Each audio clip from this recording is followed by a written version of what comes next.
এই ভিডিওতে আমরা দেখব মুভ অ্যান্ড ডাটা রেজিস্টার কিভাবে আপনি আইএসপি সফটওয়্যার ইউজ করে।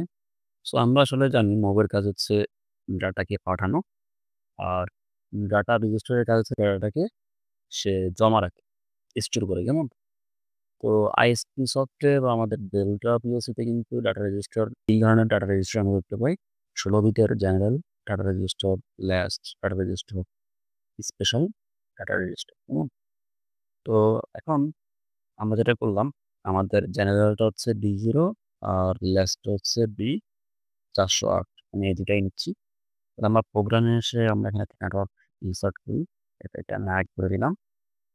ধরুন আমি একটা সুইচ নিলাম LD স্পেস N0। এই সুইচটা যখন দিব আমি চাচ্ছি ডাটা মুভ করবো।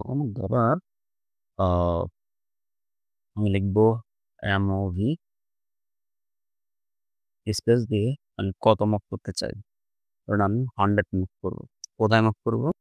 D0 তে। হুম? এটা হচ্ছে আমাদের আ জেনারেল ডাটা রেজিস্টার। সো এরপর যদি আমি এই লাইনের সাথে আরেকটা লাইন এড করতে চাই, আমি এখানে আমাদের যে ইনসার্ট এমপি এখানে ক্লিক করলাম। এটা নিচে চলে আসছে। আমি একটা কাজ করি, আগেরটাতে ক্লিক করি। হুম? করার পরে ধরুন আমি এখানে আরেকটা মুভ নিলাম। মুভ নিয়ে আমি ২০০ মুভ করব D408 এ। হুম? সো এইটাকে আমি বের করে দিলাম। এটা আমার দরকার নাই।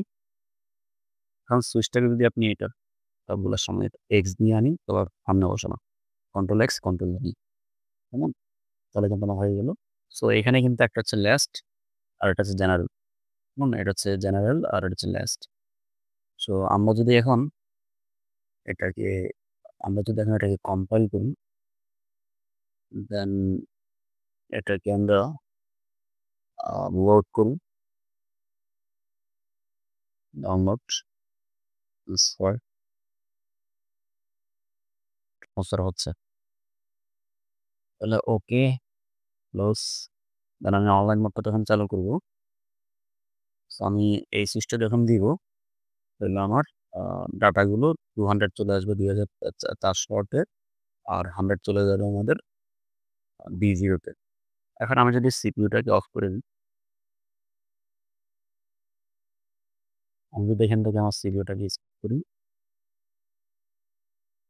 তাহলে এই ডাটা কিন্তু মুছে গেছে। যেমন বাট এই ডাটা কিন্তু রয়ে গেছে। কারণ এটা আমাদের ল্যাক্সড বা রিটেনটিভ ডাটা রেজিস্টার। কেমন? সো আমরা এভাবে খুব সহজে আমাদের আইএসপি সফটওয়্যার মুভ এবং রেজিস্টারগুলো আমরা এক্সিকিউট করতে পারবো। সকলকে অসংখ্য ধন্যবাদ। আসসালামু আলাইকুম।